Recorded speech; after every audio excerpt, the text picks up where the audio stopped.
The losses in my life reminded me that I have options. And when I bet on myself, I always win. And I'm going to show up every single time. You know that feeling when everything is clicking, your business is moving, your head is clear, your relationships are solid, and you actually slept last night? That's being in the pocket. I'm Alisha Esmail, and this is In the Pocket, where we talk about what it actually takes to build something meaningful without losing yourself in the process. My guest today built a multi-million-dollar company with a mop and a phone. Kelly Jedele started Let Kelly as a single mom in Austin, cleaning houses herself, and grew it into one of the most trusted home management companies in the city. Hundreds of clients, dozens of employees. But that's only half the story. Because somewhere along the way, Kelly learned the thing that nobody warns you about. You can build the successful thing, the thing that looks great from the outside, and still feel completely disconnected from yourself. Now she helps ambitious women build success on their own terms through her coaching and the Kelly Jedele podcast. And here's why she's the perfect guest for this show. Her message is the same one that I care about most. You do not have to lose yourself to build something that matters. Kelly, welcome to the podcast. Hey, Alisha. I'm so glad to be here. Thank you for having me. I've been looking forward to this. This is going to be fun. I'm excited to get into this with you. Yeah. So tell me, you started Let Kelly cleaning houses yourself as a single mom, and then turned it into a multi-million-dollar company. Take me back to the beginning. What was the moment you decided this was a real business and not just a way to pay bills? Oh my goodness. So the business is 17 years old this month. And so it's been a trajectory. It's been a long time in the making, right? And so in the beginning, I started with a dream. And my why is so big and so strong that it just propelled me forward. And within 3 months of starting the business, I had enough business where I needed to hire an employee. So it started off really quickly. There was a strong need in my area for housekeeping and just general support in the home. And so me just putting one foot in front of the other and really literally just showing up. I showed up every day with my full energy. And I mean, it just compounded. It just kept going. It kept going, kept growing, kept putting systems in place. Systems would break and I'd add new things, learn new things, had coaches, did the work, did the support, looked into the research, those things along the way. Had a lot of networking friends, a lot of people that helped me. Yeah. Not on my own, for sure. Hey, that's fair enough. Usually it takes a village of some sort. It really does, right? Yeah. We're the ones that get the attention and all of the accolades, but it's the team that really, really pulls us through. That's fair. So tell me, in all your experience over the last 17 years of that company, what does everybody get wrong about keeping customers? I think really the consistency is so key. Our business is cleaning houses. We clean and organize homes. It's not a difficult business. But people mess it up by not being on time, not communicating when there's a change, not following through, following up, or just doing a great job at what they're doing. So it's consistency. That is the key, really continuing to show up and do a good job and be on time. And if you're not, communicate. It's simple. That's interesting. Sometimes I think the best answers are the simple answers. We're just terrible at being consistent as humans sometimes. It's not fun. It's boring. You get to certain parts where you're like, oh my gosh, I'm doing this. I'm just doing it over and over. And I think the trick and the magic is when you get bored. Because when you get bored, that's when all of your things are routine, that you have it down. You've got the rhythm of what you're doing down. It does get a little boring. But I mean, hello, let's get to that point so that we can add on a new nuance, a new, piece that makes the details a bit more exciting and really dive into the details of making what we're doing better, creating a better system inside of that boring is what I think is the true magic of, really getting consistent clients and being with people. I think that's great. What a powerful thing to say.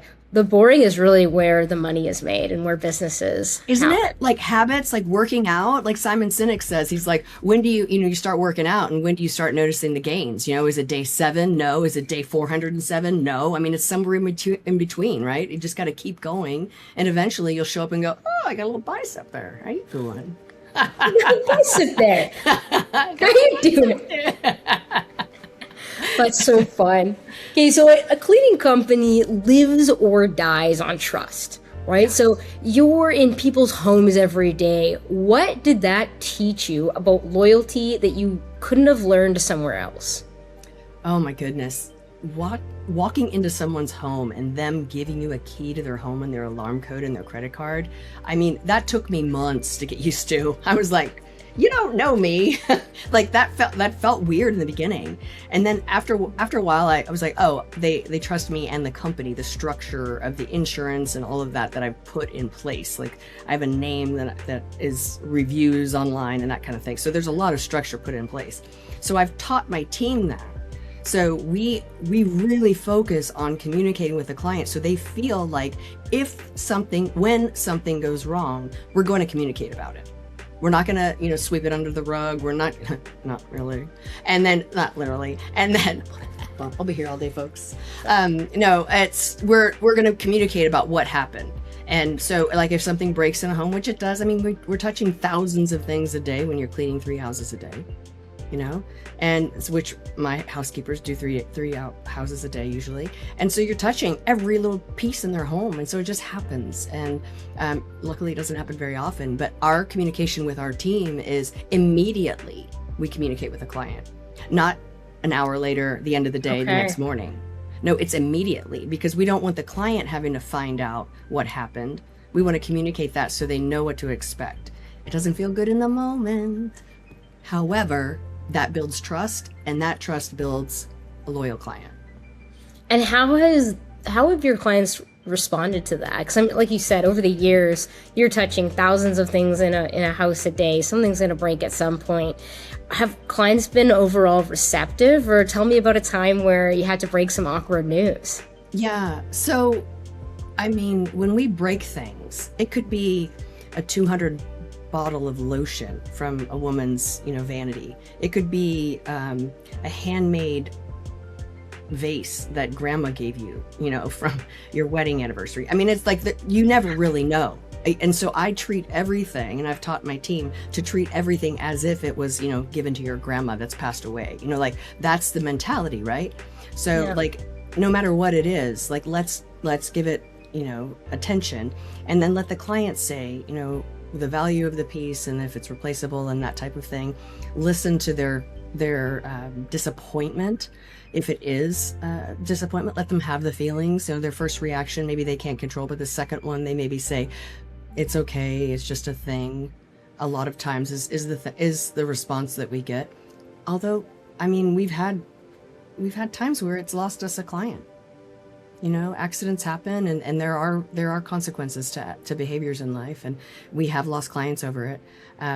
Luckily, not very many. I can't think of anyone specifically, but I know it's happened 2 or 3 times over the course of 17 years. Those stick with me. I remember, not maybe the specific client, but I remember the instance. I remember that it happened, and I remember that it never feels good. It always feels like a kick to the chest. Like a bad review. It always hurts. There's never a moment when I'm like, never mind. And I think that's what makes me good at what I do is I care. Yeah, you care. Yeah. That definitely comes across. Yeah, and that has its own consequences, right? But yeah, I think caring is a big part of what we do as owners and leaders. Yeah, thanks for sharing that. I definitely can see how your care comes through. In all the times we've talked, like you can tell that you are very passionate about the people you serve, whether that's in the cleaning company or, the women that you coach. And now you raise your daughter while building this company. Yeah. What version, I know, yeah, that's a big feat. What version of having it all did you believe at the start that you've since thrown out the window? So one thing that our coach Dan tells us is, focus means no. And that has been just the through line of my life. And recently I had a girlfriend who wanted me to do something with her. And I said, you know what? I'm not the friend that does that. I am the friend that supports you for this. I am the friend that does this. I am the friend. And I named off like 4 or 5 things that I'm really good at friendship wise, but I'm not going to show up at 9 o'clock at a rave for you at PM. Like, I'm already in bed. That's not that's not what I do.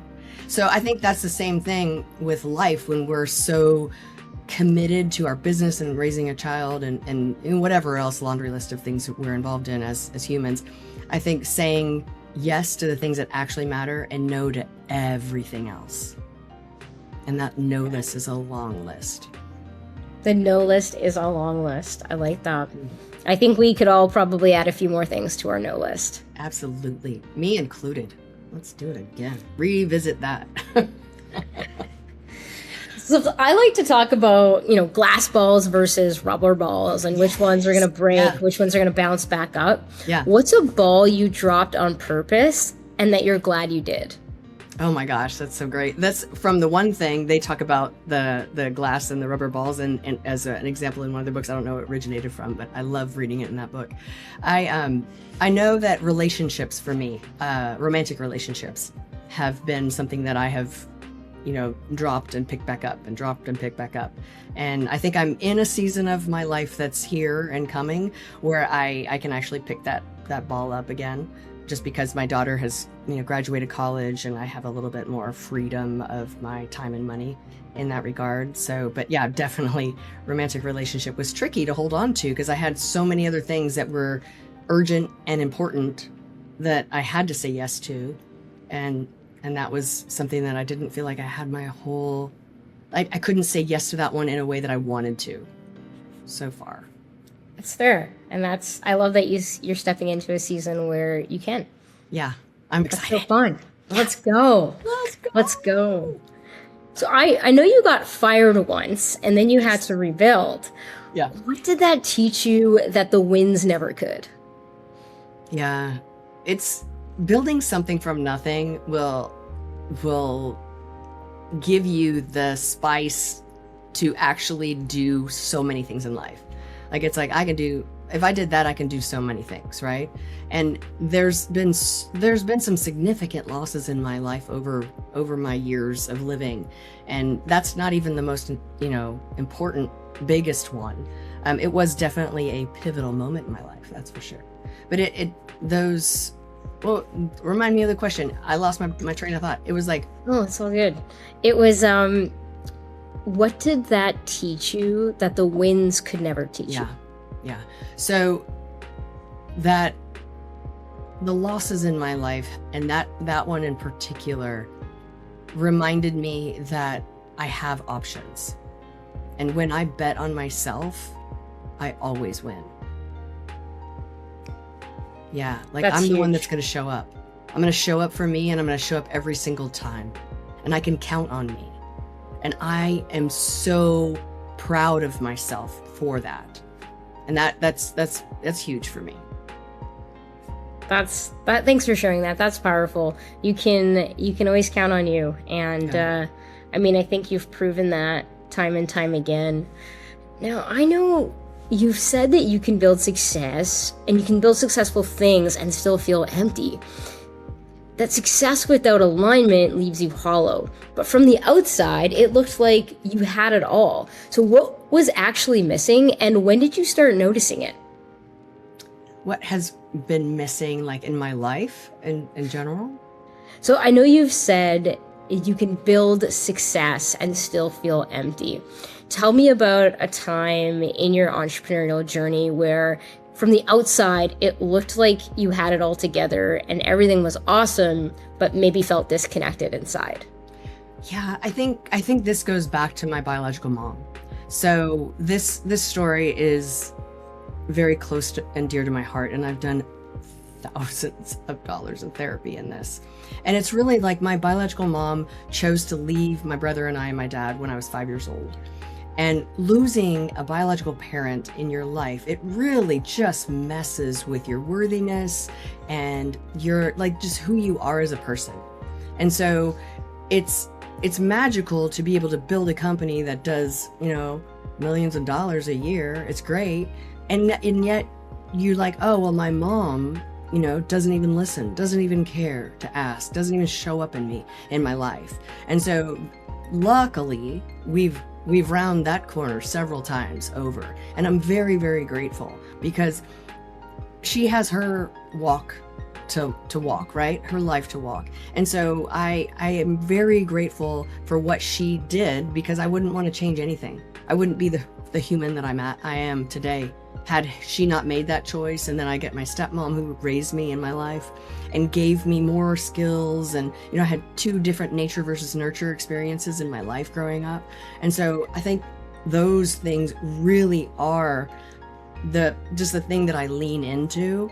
But it can cause a lot of stress and a lot of loneliness inside dealing with those emotions. And I think in the world of authenticity, when we admit those things, when we're out in the public and on social media and doing the things that we do so publicly, I think that's when people can connect, because there are people out there that have had that experience.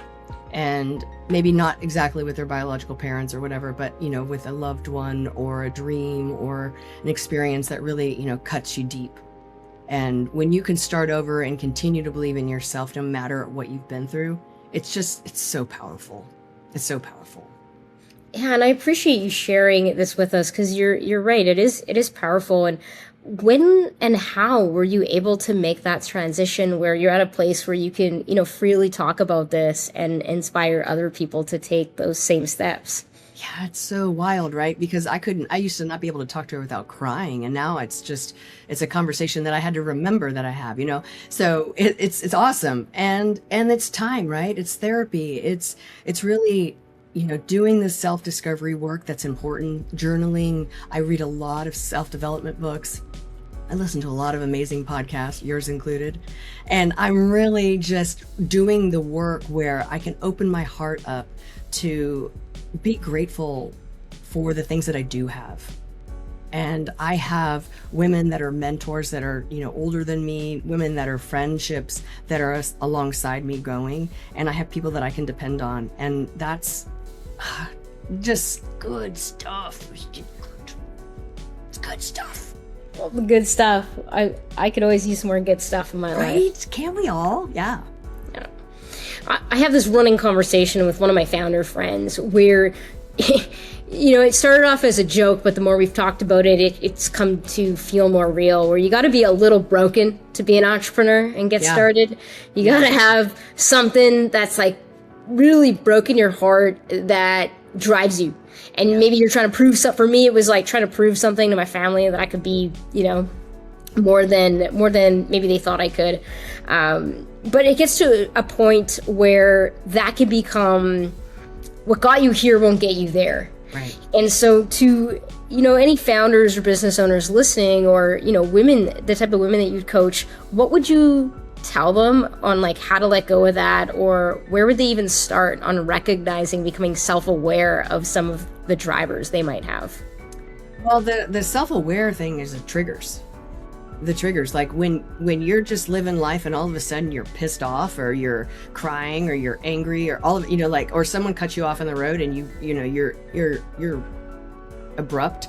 Like those are triggers. So sometimes in the moment you can't really feel it.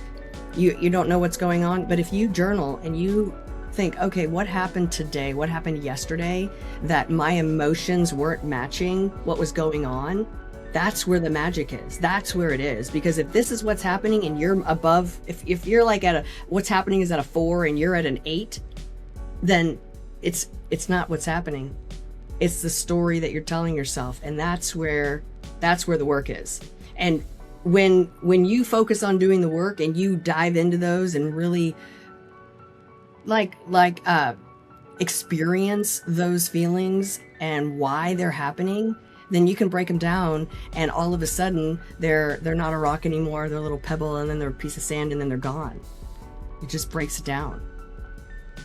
That's a great analogy. But you have to look at it. You have to go in and look at it and have either a coach or a therapist or something, your words on a page, that really make you dig into it. Right. Well, I know you coach ambitious women now. What is the lie that you hear them tell themselves the most? Oh my gosh, I don't have enough time. I don't know how. I can't figure it out. My husband doesn't want my kids. My mom says, like it's all like external stuff. It's never like I'm owning my stuff. I'm owning where I'm at. I'm going to make this path for myself going forward. And I'm going to break down my goal into whatever bite-sized pieces I need to have in order to go forward. It's the excuses that I always see. And so it's like breaking down the excuses. Like that's another way to figure out what's going on inside of your heart and head. It's like, why do you have that excuse? Okay, I hear you. That's legit. Like your kids, you've got kids in 4 different sports. Absolutely. And while they're there, can you not pick up your phone and text or DM somebody or email somebody while you're waiting? I mean, you're in your car for, who knows, 2 hours a day driving them around. You could figure something out, right? Even if it's on a phone call, tell everybody to be quiet. We're all, in a Zoom world now where it's okay to have your dog in the background. It's okay. Make that your new normal. Yeah, there's that your new normal. Yeah. That's a fair point. I think a lot of times it is easy to come up with an excuse and not even realize that it's an excuse in the moment. I know I've done that for sure. Oh, me too. Right? Yeah. It's like when the next thing comes and it's like, how am I going to fit that in? How am I going to add that to my plate? Yeah. So cleaning is invisible labor, noticed often, only when it doesn't happen, doesn't get done. Did building an invisible work change how you think about being seen? So it's when you clean a house, it's invisible if you're the owner. But if you come in and clean the whole house and the owner shows up, it's not invisible anymore. So it's a magical switch. So there's a lot, like I don't go to a cocktail party and tell people where I'm at without someone going, oh, I need you. Just like it's a very, very normal thing nowadays, especially post-COVID. And then in Texas, we had the horrible storm that gave us all PTSD in 2021. After that, my business just, we were on a wait list for a year after that. So it's just, it no longer became invisible. Especially after those experiences, people were locked in their homes, and there was dogs and people, and every inch of the house was being used. For a long time, we were in offices, in schools, outside of the home. We just come home to sleep. But now people are working in their homes more often, and they're doing school from home or activities from home on Zoom calls and everything. So the homes are getting used more. That actually would have been a wild transition to keep running your business during COVID. Yeah, it was super wild, intense. Yeah. We shut down for 6 weeks, and did a reassessment, and I did some product switch. I did some training switch. We had to do the masks and the gloves and blah blah blah. Yeah, it was pretty intense, but we got back out there and back to business. It made it happen. That's super fair. Super fair. Yeah. So I heard recently you do a little bit in real estate. You're coaching, as we just talked about. You have a podcast. How do you tell the difference between adding something and running from sitting still? Yeah. So the layers of what I do match each other for me. Okay. And so when you're adding something that feels to me that's like running in the opposite direction, that's when things get chaotic. So for me, like the speaking, podcast, coaching, that all kind of is stacked in a vertical that makes sense to me. Okay. So, and then the real estate, that doesn't really match. So we don't do that all the time. It's more of a hobby for me, which I just love it. Like all the legal jargon and the negotiation and all the information. Yeah, because I've cleaned houses forever, so I know like the intricate designs of these houses, right? And so I'm like, I clean them, I might as well sell them. And I've worked with realtors the whole time. Like realtors are my best negotiation, my best networking client. Because if you sell a real estate agent on your cleaning, they're giving you clients at least once a month. That client, they're moving out, moving in. I get a regular client out at the end of it. I mean, it's fantastic. So it's like, man, I got to do this. I love this. houses are so cool. That's such a hot tip. Also, I feel like you just said 3 great things at once. You're talking about marketing, go to market, how to grow. You're talking about real estate, and you're talking about just how to build a successful business. That's absolutely amazing. It's so exciting. Yeah, I love it. Okay, so you have spent years taking the weight off everyone else's plate. Like literally, that was your business is based off of that. Yeah. So who was taking weight off of yours? Yeah, my team. So I have an amazing team at my cleaning business, and I'm building a team on the other part with the branding and the speaking bit. And I have amazing manager supervisors. They come, they clean my house on a regular basis. I have people that help me, with all of the tasks that I have. And I'm very, very grateful. Very grateful. That's amazing. That's amazing. Teams are really what make the dream work, as cheesy as that is. It really is. Yeah. Together we do more. I have to say, I love that you're doing coaching. There was a few years ago, I was looking for a female coach or someone to mentor me that was a female, and I could not find someone in my city, and ended up working with a different coach. But it was kind of sad. I was like, who am I supposed to go to for mentorship or coaching? And I didn't have that fit. So I think it's powerful that you're doing that. What is driving you in this coaching journey you're on? Yeah, thank you. I walk into a lot of networking groups with a lot of men. It's a very common thing, especially when you get over 1 million and, up into the higher revenues. It's very, very scarce with the women. So it's fun to work with other women for sure. I think, coaching for me is a piece of giving back. Like I've had so many amazing mentors and coaches in my career, and each one has delivered me like little nuggets and pieces that have just changed the trajectory of what I'm doing. And so I just want to be able to be that person for someone.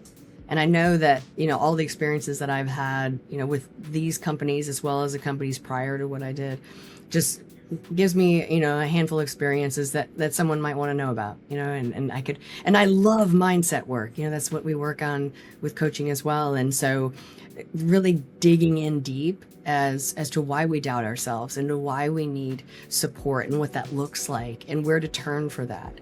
And, we can't always do that inside of ourselves. We need someone else that's kind of a mirror to us and asking hard questions and really, maybe suggesting things, but really just listening to our heart and like helping us come up with those things. And so often people come up with them themselves. They just need someone to poke it, someone to just get in there and dig around and be like, hey, what about this? Or what about this? Or what about this? And it's magical what happens. I think that's awesome. And I know you've also invested in tons of coaching. You're not just coaching others. And I'm a big fan of your coach should have a coach. So yes, I think you're on the right track there. Yeah, your therapist Absolutely. should have a therapist and your coach should have a coach. Like, what the heck are they doing if they're not? Yeah. What is one message that because I know you're also doing a lot of keynotes nowadays. So what is one message that you really want to share with people in this season? One thing that's really on my mind right now, and the primary point of my keynote is giving women permission.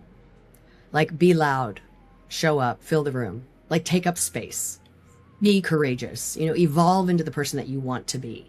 Don't wait 30, 40 years for that either. Do that now. So give yourself permission to be the badass that you know that you are. Like, allow yourself to open up and do it. Like, take the steps and go forward. That's exactly what I want to do, is permission. Give people permission.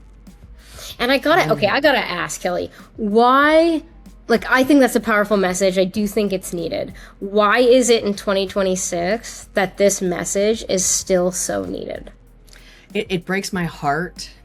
There's several areas of women research, medical mindset stuff, all across the board that it's shocking that we're still dealing with this. It's shocking. I mean, it was a handful, just a few decades ago, that women couldn't even have a credit card and couldn't buy a home on their own. We're not far away from that. So we're now in the 2020s where women can own their own home, they can own their own business, we can have our own credit card, we can have our own credit. So it's shocking that we have to say these things, and it should not be that way. And hopefully in a decade or two from now, it will be the new normal. And right now it's not. And it's just, we still have to encourage each other. And I think Zig Ziglar said, motivation and inspiration is like bathing. You got to do it every day. Like you can't just like sprinkle a little, water on you and you're good for the week and a half. No, you got to go in and you got to remind yourself why you're a badass and why you need to be doing what you do. And daily is best, because we're out there slaying dragons and, getting beat down and having, road bumps and all these things in our lives, and things that are bad reviews or whatever, these difficult clients. And so we've got to remind ourselves we are who we think we are. We can go do these things and have our dreams and have our goals. Wow, I think that's awesome. And I'm so stoked to hear that you're focusing on coaching, and that's what's going to get us to where we need to be in a couple decades, where this is more common. Yeah. And so I talk about this 5 tank framework: emotional, mental, spiritual, relational, and physical. And when all 5 tanks are full, you're in the pocket. And when one or more of your tanks are low, we're usually filled with anxiety, we're struggling, we're blowing up our relationships, and we're filled with anxiety. And so what is one tank that you have had a hard time keeping full in your journey? Well, definitely the romantic relationship piece. That's definitely one that I've kind of wavered on. And then for me, the spiritual piece also, because I was heavily into religion when I was a little kid. That's how I was raised, in the church and all that. And then I have, in the last 7 years, gone away from like organized religion. And so I'm a very spiritual person. And so that piece for me has to come in different ways that I wasn't raised on. And so it's a unique little balance of finding that spiritual piece for me. And I'm getting better at it. I'm allowing myself for more moments of time for that, to being present to that spiritual side of myself. And that really helps. And it's also something that I need to work on more. I do recognize that. It's fair. I think finding our rhythms is always a bit tricky. And you're right. Like how we're raised and the way we grow up affects us so much. Sometimes it's really tricky to find those patterns as an adult. It really is, because that's they set the standard for what we do. And then if we, don't agree, or we've got different ideas, and then changing that, it's like, okay, like they're shifting the foundation, and that's just tricky. But I really do feel like we each have our own journeys, and when inside our families or against our families or whatever, it doesn't mean we're different people. It just means that we have our own path, and that's okay. That's super fair. Now, I gotta ask, this is my favorite question to ask everybody. Okay. If you had unlimited resources and you knew you couldn't fail, what would you do? Yeah, definitely the speaking and coaching. Absolutely. Speaking and coaching. Yeah, when I'm on a stage and I'm speaking, I get into a flow state that does feel spiritual. And it's like, it just takes over, and it makes me feel amazing. And I can just see the woman's eyes light up with just knowing and understanding. And I just love that. It just lights me up. Well, it sounds like you're on the right track then. You're starting to do I feel like I am. Keynotes or coaching. That's a good place to be. That's a good place to be. I do like to ask our guests, what is one question you want to leave for the next guest? Oh, how fun is that? The next question for the next guest.